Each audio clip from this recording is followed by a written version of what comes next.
You're listening to People and Profit, a podcast that focuses on elevating humanity through business, sponsored by Conscious Capitalism, Arizona. And now, let's hear from our hosts, Jeremy and Sarah. Hi, everyone, and welcome to another episode of the People and Profit podcast brought to you by Conscious Capitalism, Arizona. We're your hosts, Sarah McCraren and Jeremy Neese, just Sarah solo today.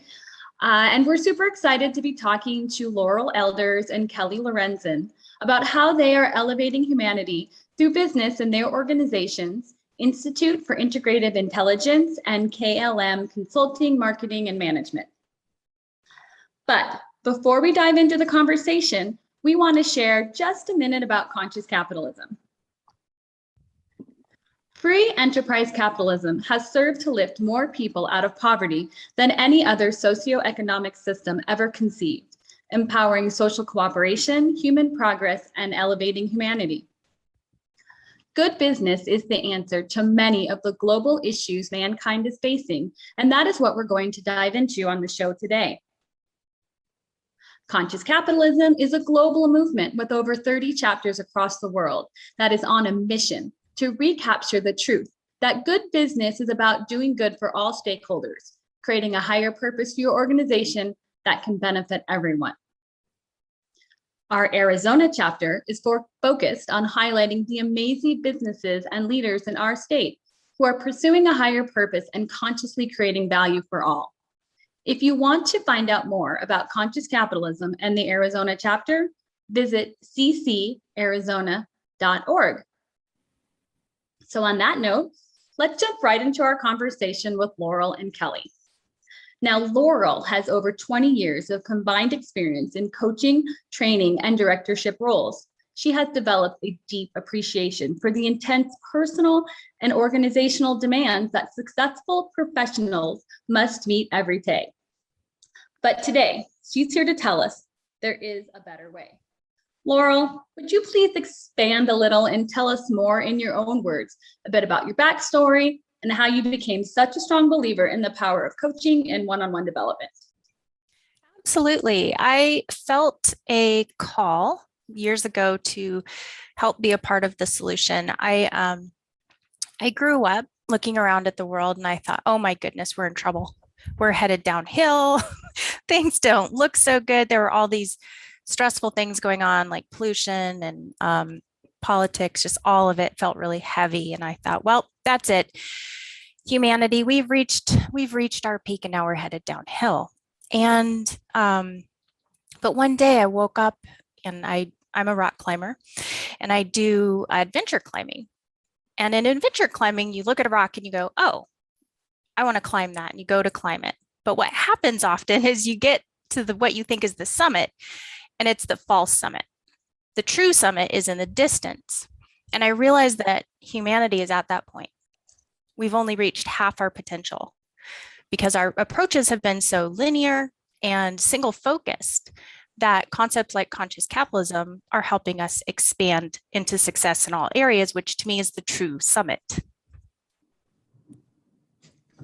Well, that's exciting. I can't wait to hear more. I already kind of jotting down a few notes about some questions I have. But before we go there, Kelly is our other guest, and she is the CEO of KLM Consulting and is an award-winning entrepreneur with over 18 years of business ownership experience. Kelly's passion is helping fellow entrepreneurs and small business owners succeed. Kelly is a mentor, mother, and philanthropist. Her core values are fairness, integrity, family, inclusion, happiness, and accomplishment. So Kelly, same thing, would you take us a little deeper into your history and how you developed a passion for helping entrepreneurs? Thank you for having me on today. I'm very passionate about Conscious Capitalism Arizona. New to the movement over the last 6 months, but felt the connection immediately hearing all about it. So I'm excited to be a part of the organization.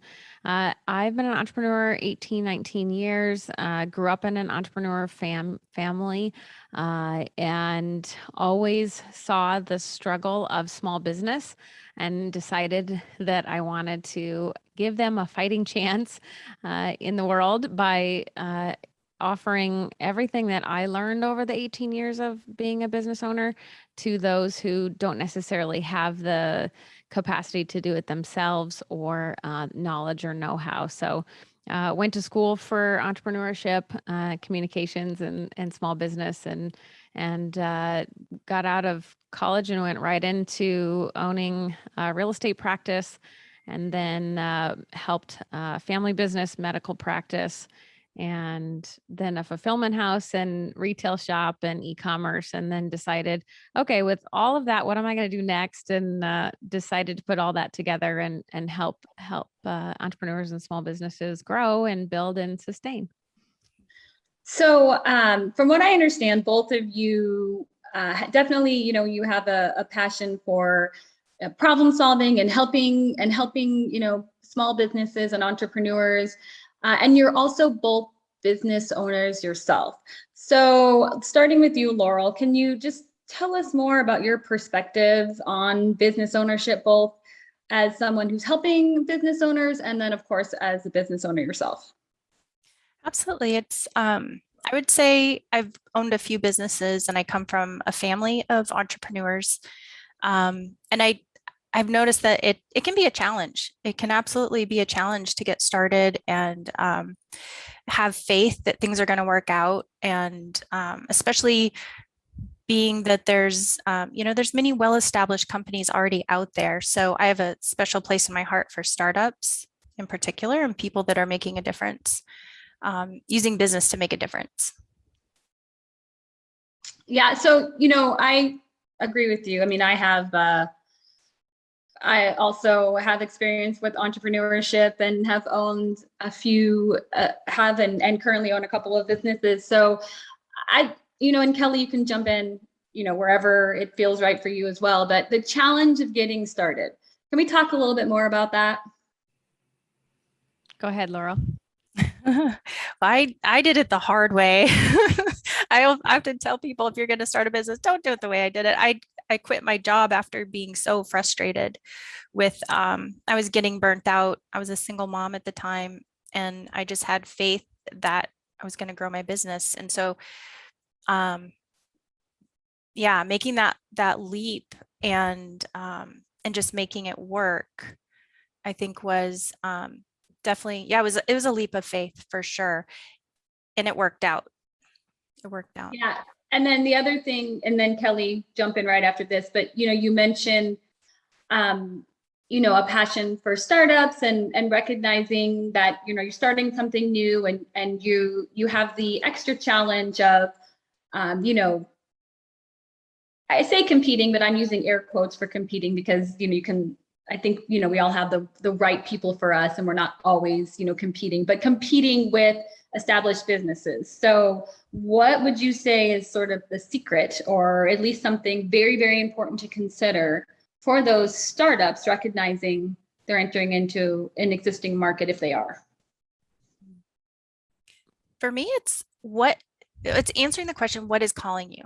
There's a reason you are called to do whatever it is you're called to do. And getting in touch with that is what's going to separate your services from someone else's services. I love that. Okay, Kelly, jump in and then we'll go more into that. I love that too. It's finding your passion and your people, right? And of course, making a profit, right? And the name of the podcast, there you go.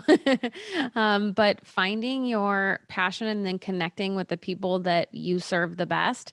And in every business, my first business was a real estate practice, and, everybody's like, oh my gosh, cutthroat business.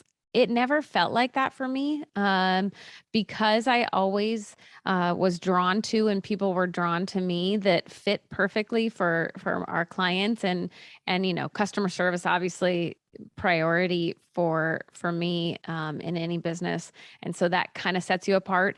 And just the follow-up, right? Doing what you say you're going to do and follow up and have the customer service, that sets you apart far and, far away from if you had competition, for sure.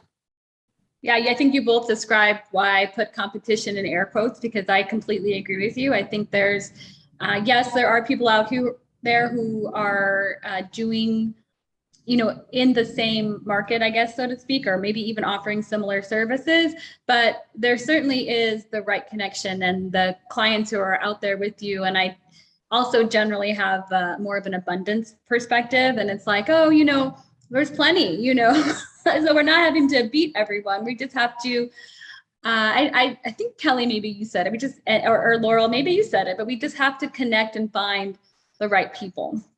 So, Laurel, you also mentioned what is calling you, and Kelly, you threw out the word purpose. So let's talk about purpose. So that's also one of the conscious capitalism pillars. It's always fun, to talk about. So tell me each your perspective on purpose and what the purpose of your businesses are. You can go first, Laurel. Okay. Our purpose is to elevate human potential through the art and science of masterful coaching. And we help those that feel called to leave the world a better place or empower teams or individuals. So, gosh, purpose to me goes so deep. It's what gives us meaning and fulfillment. Some people would call it life purpose. To me, purpose is what is calling, what is ready to awaken within the person. What purpose is ready to awaken?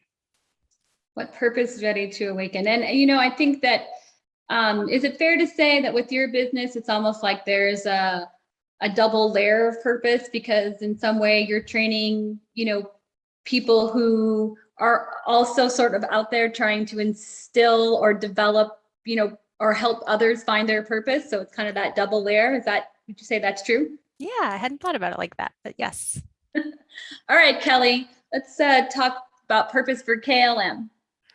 So the purpose of KLM is to help start, grow, and sustain small businesses in our community for the good of humanity, right? Is the more people, I feel like the more people that KLM can help, the better we are as a community, because the people that we get to help are all small business owners making a difference in whatever they're doing, and it's so rewarding every day to wake up and help people work on their passion, right? Their business owner, like we were talking before, business ownership is hard. It shouldn't be done alone. People think they have to do it alone because they think they have to hold it all, in their own hands. But if they can know that there's people out there to be able to help them, we can just grow so much better and have a better quality of life. So I always say,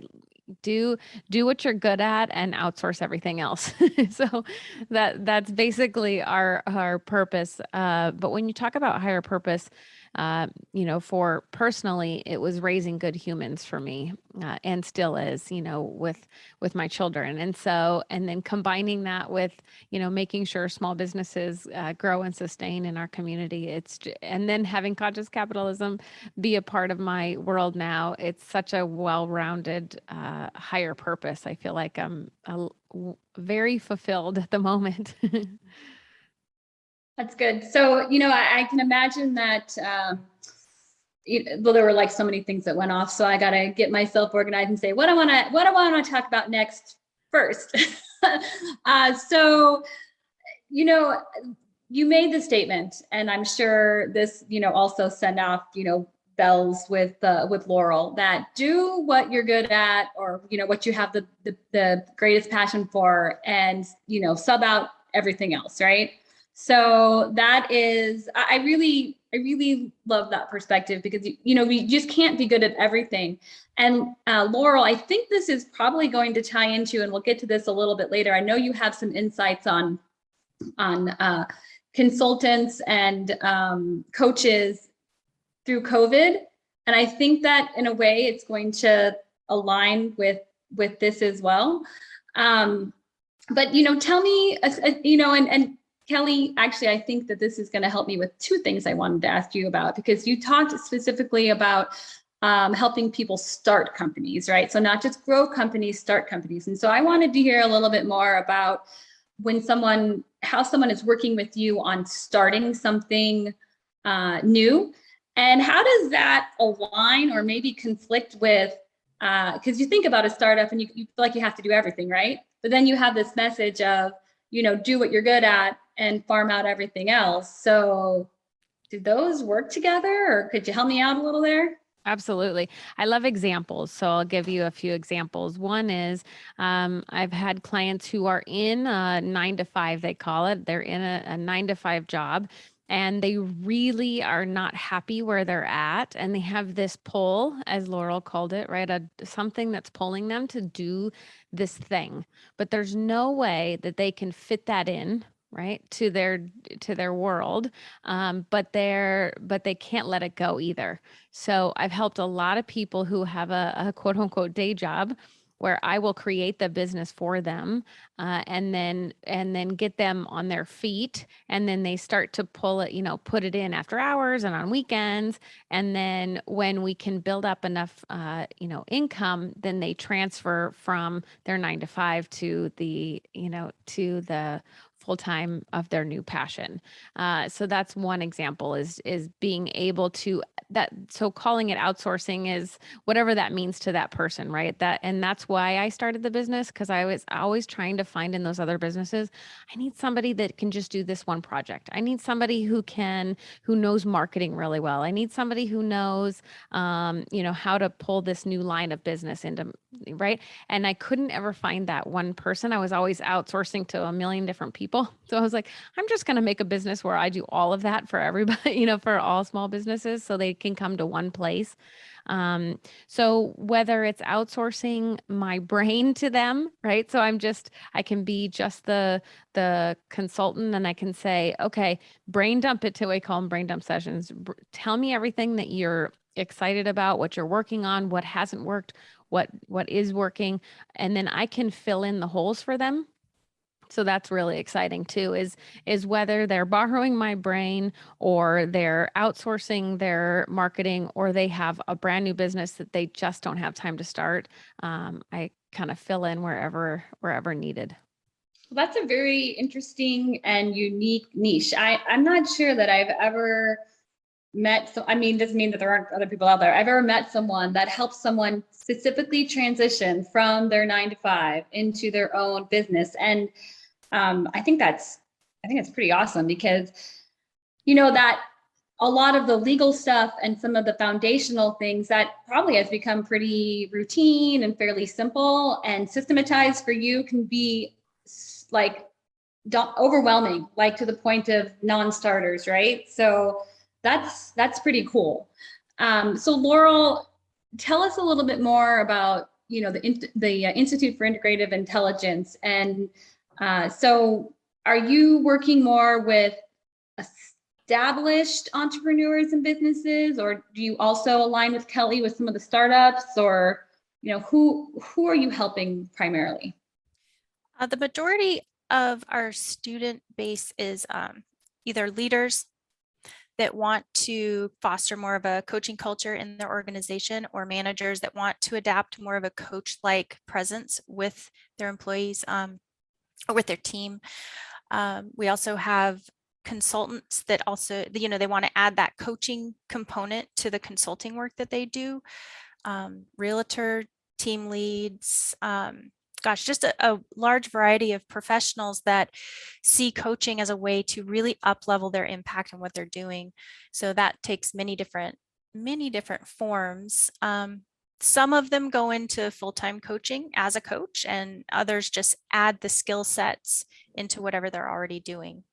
Yeah, so I like it. So the overarching is leveling up the impact, right? And so whether you're leveling up the impact through your own consulting business or within your team or organization, still the same goal. So that makes a lot of sense. I appreciate that description.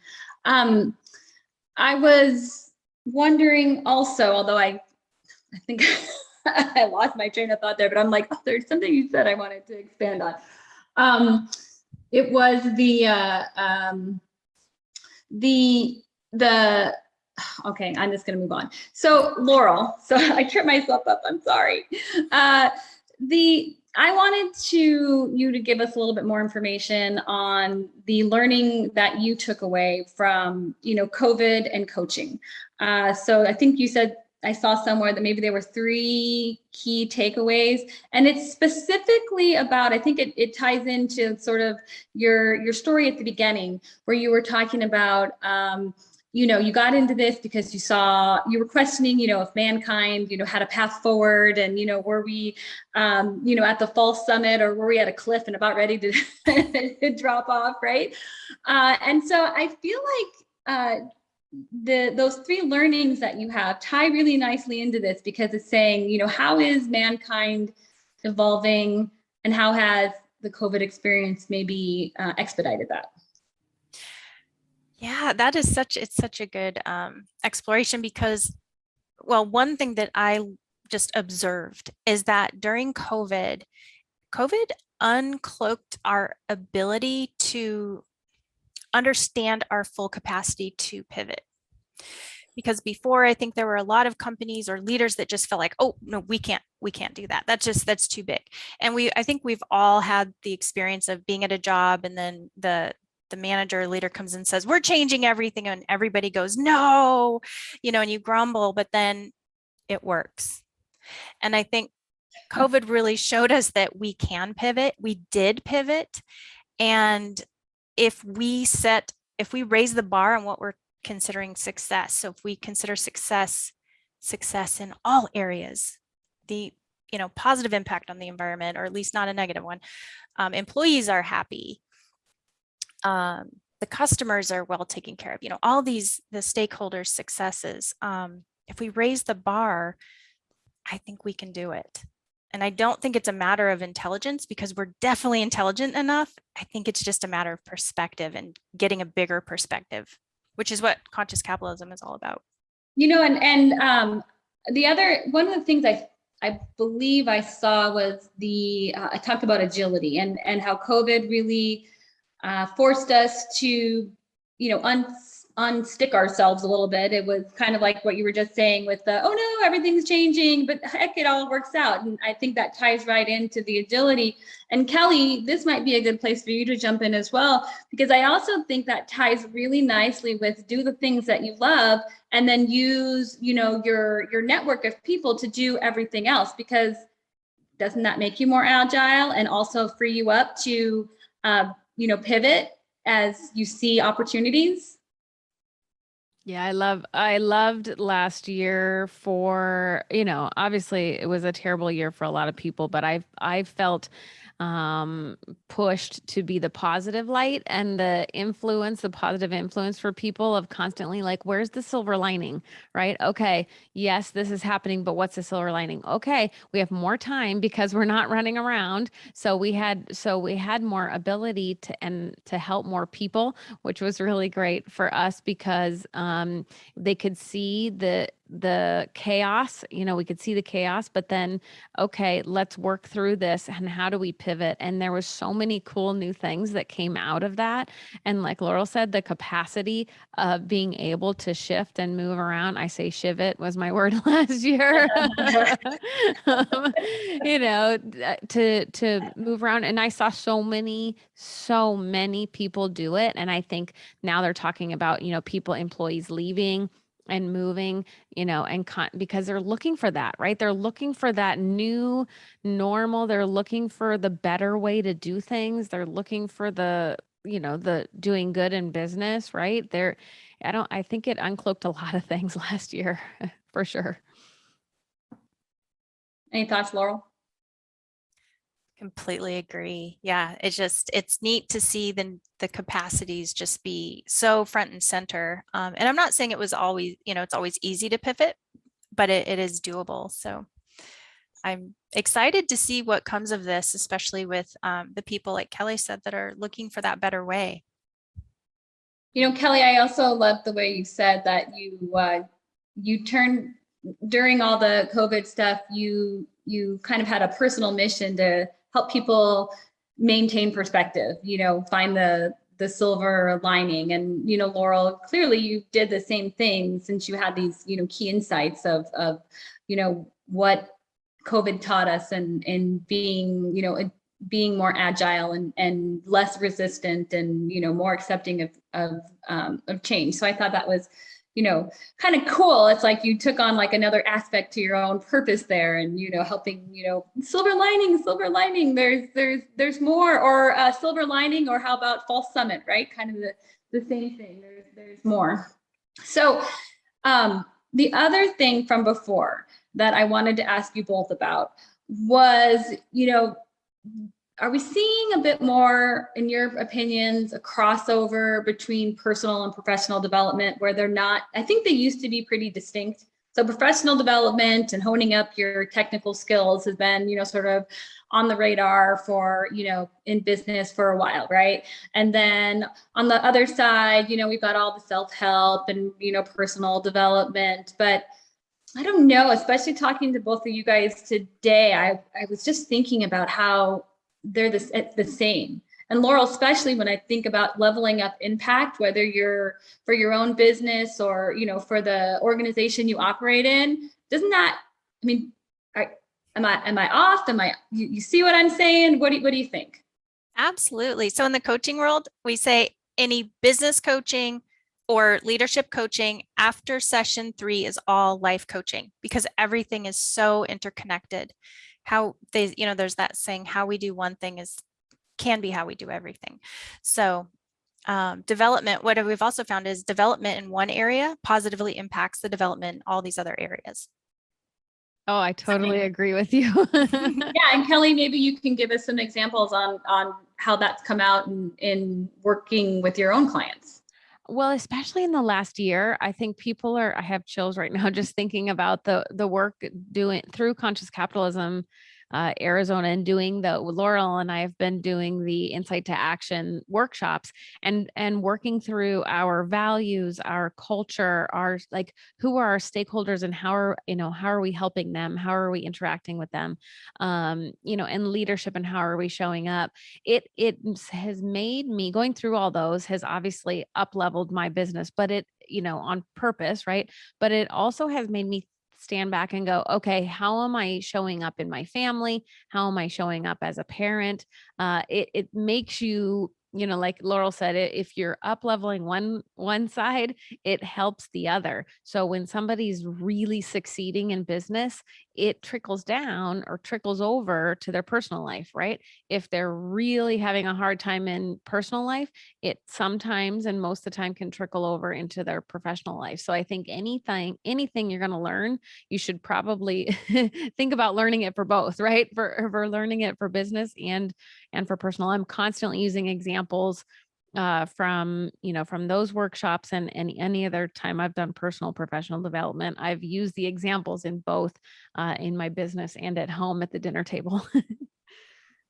So I think that's extremely wise. I think you both said it in different ways. As you learn a skill, make sure you can apply it everywhere, or alternatively said, Laurel, if you do things a certain way in one capacity, you probably, can or, should do it in all capacities. So would you say that is a core teaching for you, that it truly is all connected? Don't try to compartmentalize, take these, like anything after session 3 is really life coaching, and yet we're talking about it within a business setting. Is that foundational for you both? What are your thoughts? Yeah, definitely is in my world, for sure. I mean, we do integrative coaching. So to us, it's helping people connect those dots.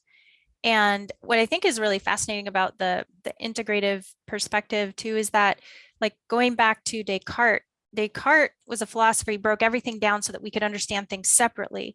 And a lot of that thinking came with us. So even in universities, we still see things studying very, independently of each other and compartmentalized. And that's great because it's helped humanity reach this level of, mastering these different arenas but sometimes we forget that everything's interconnected, and to bring the interconnected perspective back into play. And I think that's the next step. Okay, I love that. And I think we need to talk about it some more. Are you okay with that, Kelly? Oh yeah. Oh yeah. Okay. All right, let's do it. So, yeah, I don't know, Laurel, maybe you could, through the knowledge that are part of your programs, you can go a little deeper into that, because I can't agree more. It resonates so strongly that I don't want to move off of it just yet. So, and again, thinking about, the whole conversation we've had so far with, how you got into the business, seeing that there was feeling like humanity was at a breaking point, deciding to be a part of a solution, becoming more agile, and now saying, let's look at the interconnectedness of everything. And of course, within it's bigger than business, but even just within the context of business is a pretty powerful conversation. So could you share a little more, or what's the best way to keep this one going? Sure. Well, first of all, I think it is the heart of conscious capitalism, right? In a business context, it's like, how can we support the success in all areas and have everything, all areas be attended to, and looking at the interconnectedness of those. But I think it can go, it's a concept, we call it integrative intelligence. So Institute for Integrative Intelligence. So the integrative intelligence is how can I honor all the potentials within me? What is calling me, and how can those potentials help me answer the call in my own life? So it goes individually. I think business is more community, big picture. And then, in society, we could even say, take it to that level. What can we do to think more connected and realize how much everything is connected? Because we can ignore the fact that it's connected, but that the interconnectivity doesn't go away. Yeah, for sure. And thank you for making the connection. It's stakeholder integration in the conscious capitalism world. And it's funny because until you said it, I was like, oh yeah, that's right. That really is just stakeholder orientation, huh? So thank you. And Kelly, what do you think? How, and you certainly can comment in any way that you want, but I was curious on how, especially with some of your startup clients, how do you address that interconnectivity and the make sure that all of this is a learning and it's all personal, it's professional and yet it's all personal. How do you do that with your people? Well, owning a business, you're providing for not only yourself, your family, all your stakeholders. Again, right? We're talking about stakeholders. So you have to make sure in what you're doing that you're taking care of all those people, including yourself. It's really critically important to take care of them, of yourself as a business owner. And so part of that is, like you talk about the how does it all fit together personally and professionally? Well, small businesses, they are paying for their bills, they are paying for their life, right? And they are or are not having time for their family based on what they're doing, for their business. So it all goes together. It's, do I have enough time? Am I spread too thin? And how am I filling all those buckets? And we don't need to do it ourselves, right? We don't need to do it all ourselves. So if somebody else can fill that bucket for you, do that, because then it gives you more time to say yes at home, or it gives you more time to say yes to yourself if you're saying no to a few of those things, which is not saying no. You're just like, okay, you can help me with that and you can help me with that, and kind of spreading it around. I don't know. It's again that trickle effect of if I'm helping the small business, then they can help themselves and their family. So it just spreads out real nicely. Exactly. And then I think you said it earlier, it also, one of the reasons this is so important to you is, and then it ripples into the community, right? And the healthier we all are, right? And I also really like what you say about taking care of yourself, because I'm a believer is that, you know, everything, it overflows, right? And so you can you know, do things in service of other people, and yet those are doing things, and you certainly can, give, love and that sort of stuff with other people. But my opinion is that the way it really works is that it has to come from within you, which means you have to give it to yourself first, and then it overflows from there, and it doesn't become like a single act of service. Then that's where you can experience that true interconnectedness that is there if we choose to see it and recognize that it does start with taking care of ourselves and letting it flow from there.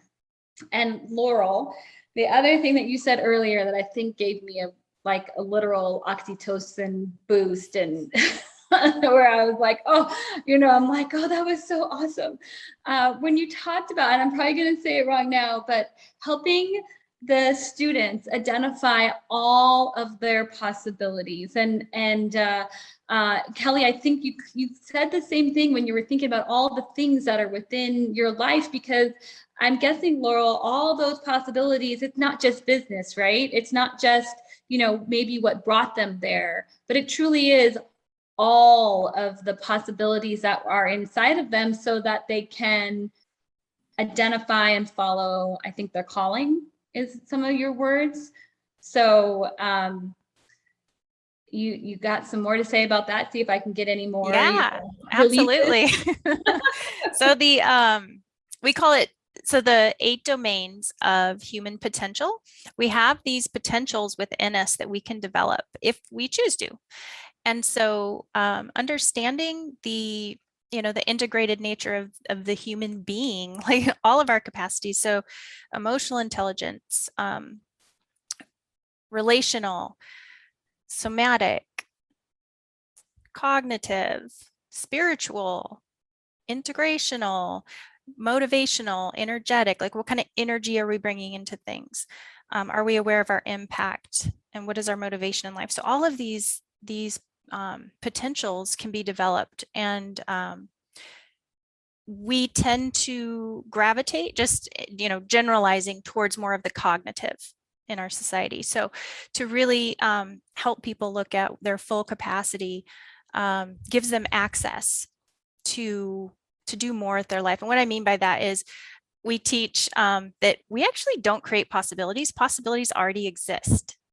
They exist within us. If we activate them, and they exist around us. The question is, do we have access? Do we have access? So there's things that can get in the way of giving us access. And as we develop, we gain more access.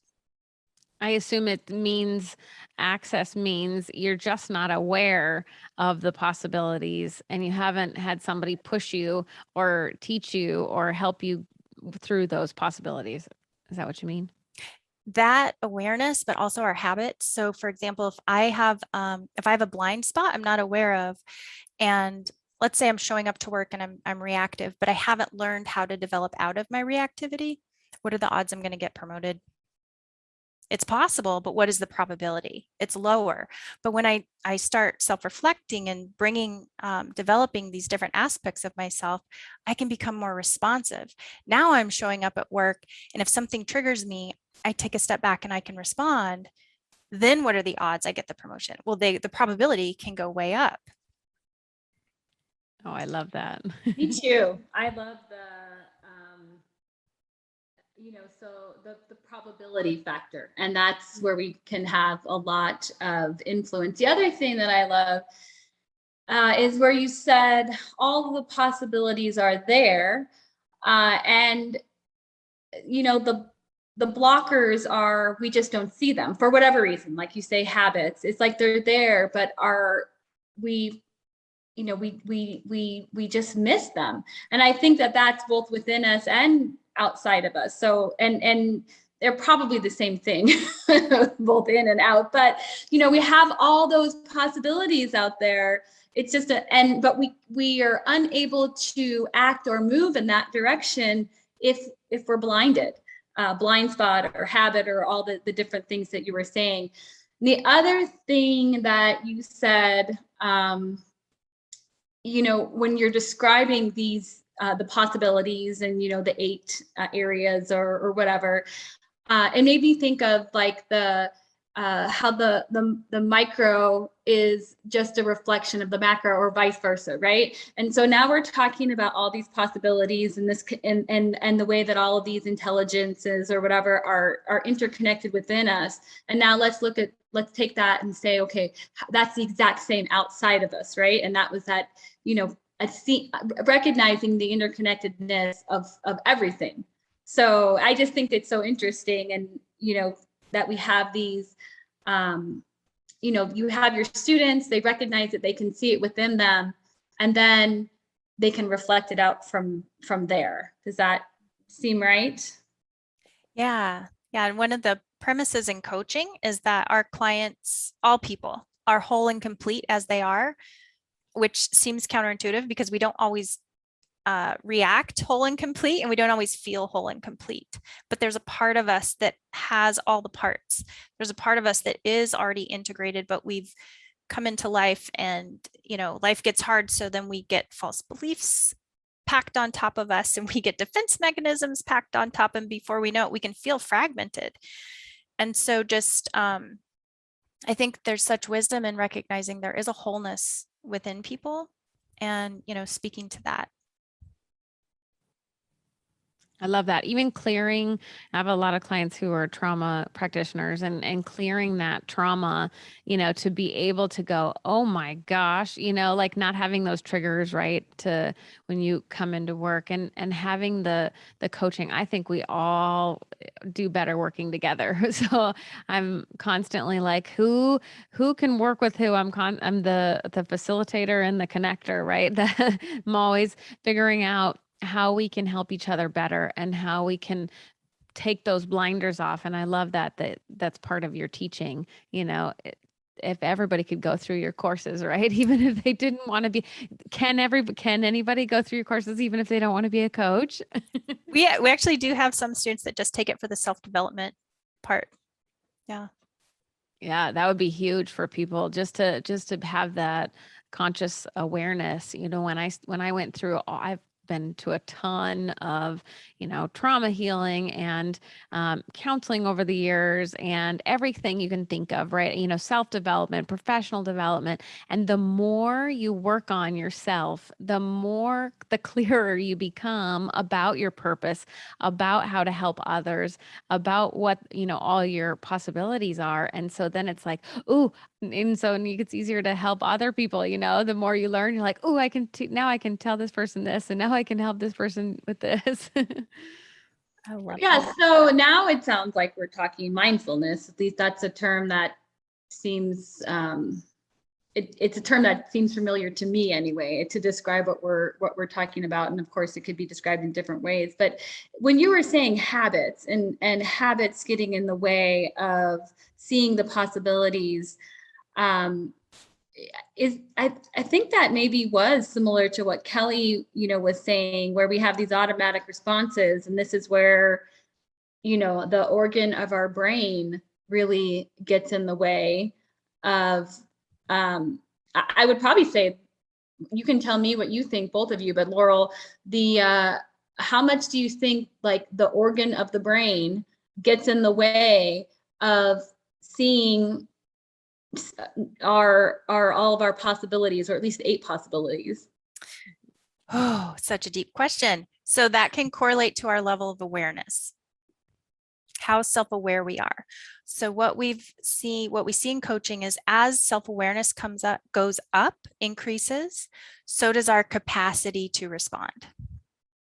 The lower levels of self-awareness, the more we get stuck in the patterned ways of thinking and being and doing that may or may not serve us. So the self-awareness at least brings us to, we can ask the question, is this serving me? Is this aligned with me? Who is me? What are my values? Am I aligned with those values? As the self-awareness goes up, so does the capacity to respond. See why everybody needs a coach. And all kinds of coaches. I'm a huge advocate of like, okay, do you have your accountability coach, your business coach, your life coach, your counselor? Like how many people can you have in your corner to help you through all those things, to become more self-aware? It's always a learning thing, right? And we should always be constantly learning from all of our coaches. Yeah, definitely. Kelly, is there anything that you consistently see with your startups or even, the smaller businesses that are looking to grow that, kind of aligns with this, or is a common sticking point? Most people come to me in overwhelm because they either don't know how to do something or they don't have the time to do it. Those are always the two reasons, and they feel bad for, I don't know, I know this. I'm so excited about this thing, but I don't know how to grow it. I don't know how to build it. I don't know how to market it. And I always tell them, you didn't go to school or you didn't do this business for the marketing piece of it. You didn't create this to build a business. You created this because you were passionate about it and you want to help people. So, that's why you outsource. That's why you find people to put in your corner that can help you, so that you don't feel there's not a stupid question. I tell people there's no stupid question when it comes to business ownership, because we all have been there. We've all had every question there you can imagine come at you, like, oh man, and they want to give up, and there's no reason to give up your dream when there are so many cool people around to help you, get there. So yeah, I think just the mindfulness of knowing you're not dumb, you shouldn't have to know everything, and there are people to help you, and just having the positive ideologies or the mindfulness to say, nope, I got this. Like my coach said, right, I'm a badass, excuse my language, but like write stuff, like write it, talk about it, voice it, put it down on paper so that you are constantly aware of it, and to, for the reminder. So yeah, I think mindfulness is huge. And I think, being self-aware is the best thing you can do. Yeah, a bit of reprogramming, right? So Laurel, like you were saying before about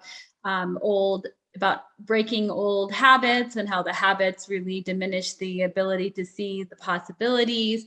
And Kelly, you're, giving the very, very good advice of, reprogramming with, just kind of the quick, easy term, affirmations, right? So what is the truth?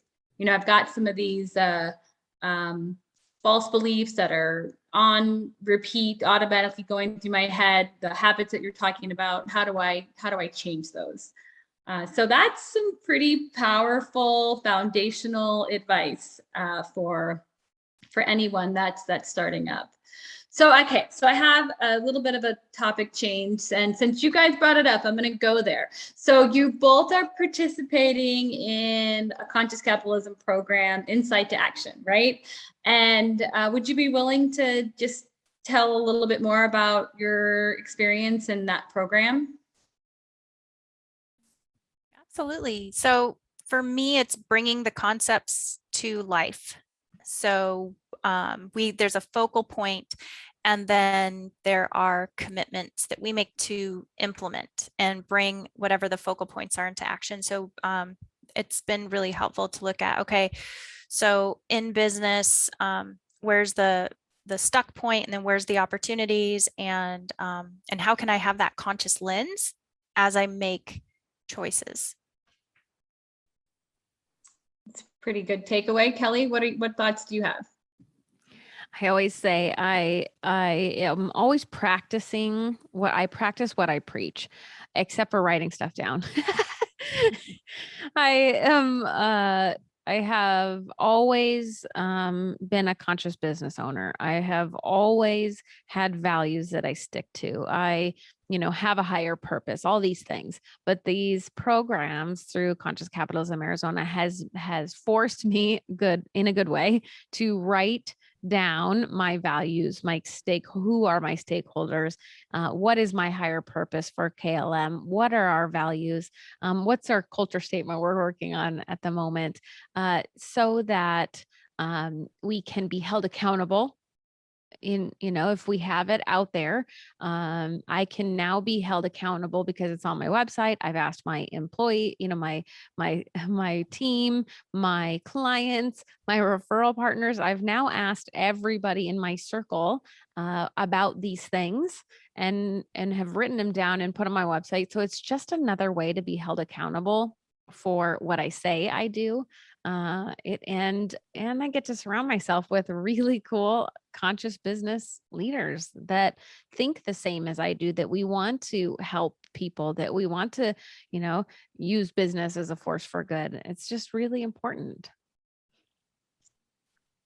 Yeah, obviously I agree. And it's interesting because just to, add a little bit of myself into the conversation, which, I guess I probably have done that a lot already, but specifically, Laurel, when you were talking back to the beginning again about your coming from a place of doom, about, humanity and the state of the world overall, and then flipping that into wanting to be a part of the solution. I'll just say that's part of why I'm a part of conscious capitalism as well. It's like, besides, the businesses, and I certainly think it's important, through my business to make a contribution to good business and to humanity and to workplaces where we value each other. But with conscious capitalism specifically, it was like, okay, I want to be a part of, changing things for the positive. How do I do that? Well, putting some time into conscious capitalism is part of it. And I think that that sounds like it's true with both of you. When I hear you talk about your either alignment with conscious capitalism, your connection to conscious capitalism, the time that you're putting into programs, or Kelly's also a volunteer on the leadership team. It seems like you understand where I'm coming from, right? And kind of see it as a worthy effort. It for sure is. It's a give back. I've been a philanthropist for a long time. Luckily, as a kid, we were taught at a very young age to give back constantly. And so in my life, I've mostly given back to people less fortunate, people with disabilities, kids, all the things, our fire families. But it was neat to then come into Conscious Capitalism Arizona and be able to give back in business, and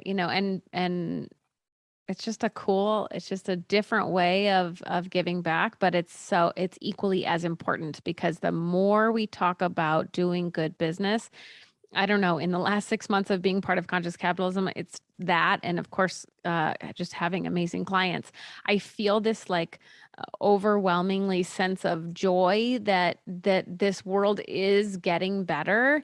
It's just very, very slow. And if I could speed it up tenfold, we would be in good place. But even just in the last 6 months of the people that I'm meeting and the people that I get to work with, they're so loving and they're so willing to help each other. And so I just think that if we just keep raising this awareness and move this movement, we'll all be better for it. Yep. And so now it leads me into another question for both of you. So if you contrast some of the philanthropy you've done in the past, which is, like you said, giving, to people less fortunate or people that are clearly in direct need. And if you were to contrast that with putting your time and efforts into conscious capitalism, so I guess, wouldn't it be nice if we had less needy people to begin with, and how can we get there? And what are your thoughts on how good business can actually reduce the need for those other, reduce the need for helping people in poverty, because we just pay people more, or we take care of people more. We have livable wages, and we don't have to rely as much on let's just say social services or nonprofits. I'm just curious to hear, I kind of feel like you took us there a little bit, Kelly. So what do you think? I think that it's again the trickle effect. So helping, for me, helping small businesses succeed and making sure they're that they're good businesses, obviously, and doing good businesses, then they can sustain their own families. Right. And so that's what I'm personally passionate about is the small business and helping them succeed so that they can, again, like you said, they can live above the poverty line. They can take care of themselves and their families. And just moving that movement is really, really important. So what do you think, Kelly? Are we leveling up impact? I mean, is that when you think about leveling up impact, are we going that far? Like we're good businesses, good teams, taking care of people and raising the community along with us? Yeah, I think so. I have conversations every week about that with clients and and referral partners and I think we're on the right track. And Laurel, you're the leveling up impact expert. So I don't know about expert, but I will say I don't know one leader. Now, this is any leader I know, so caveat that, but I don't know one leader that wakes up and says, I want to harm the environment today. I want to make my employees miserable. But yet it happens. So to me, I think we all have our patch of grass that we feel called to. So it's like we've got Kelly, who's got the small businesses covered, and we've got coaches and consultants that are out there empowering the leaders to realize they can do better with their leadership roles. And there are better practices. And I think it's just going to take so many people just really having faith in what's calling them and stepping into that so that all of the bases are covered. It takes a diverse effort. I don't think there's one single solution. All right. So I hear you. I think that's great. If we, and I think it definitely, ties back nicely into a lot of the conversation. So hear our calling and follow it. And that if we were just to operate from that very basic foundational principle, hear our calling, follow it, live it, be true to it. How would that alone just completely change everything? That's a great question. Go ahead, Kelly. I was gonna say that make a world of difference. I would just love to see that, right? Because I mean, if you study quantum physics and how connected everything is, I mean, I really believe that, even if you go into spiritually speaking, somebody might feel called because there's a gap. Somebody might feel called because something within them is ready to awaken. But I would just love to see a world where people just were supported in following what is calling them and stepping into that. I just haven't. I've been fortunate enough not to see the negative that a lot of people hear and talk about because I'm, constantly pulling myself back into people that are doing good business. So if we can just keep all those circles getting bigger and bigger and bigger, I think it'll help. All right, well, we're about to our end, so I want to give you both a chance to have any final closing thoughts, words of wisdom, anything, and then I'm going to do a couple of announcements. So, Laurel? So 2 things. One, I just want to say, contact Kelly if you're a small business owner. It's been such a relief to know that she is there. And the second thing is, if anybody is listening to this and something is calling you, but you've been afraid to follow it, I really invite you to look at that and consider what the bigger picture might be. All right, Kelly? You're so sweet, Laurel. I would just say look up Conscious Capitalism and Conscious Capitalism Arizona if you want to help us move the movement of doing good business. Well, and if you want to look up Conscious Capitalism, you simply go to ccarizona.org. If you wanted to find information about the international organization, it's consciouscapitalism.org. So easy to find. And then a couple of things that are upcoming. on September 29th, which I think is the day after tomorrow, we have a virtual business chat. If you go to the website, you'll be able to register. And that is just like a conversation open to the participants, focus on whatever subject it is that you're looking to talk to. So a little bit like that coffee conversation that we'd be having if we were in person. And then on October 6th is our next tenant orientation. We'll be focusing on conscious leadership. You attend one of those tenant orientations, and then you can join one of the Insight to Action programs that Laurel and Kelly were talking about. So I think that's it for today. Thank you both so much. It was a great conversation. Thanks for all the, the hormone releases in my brain there. And we'll see you all soon. Thank you. Thank you so much.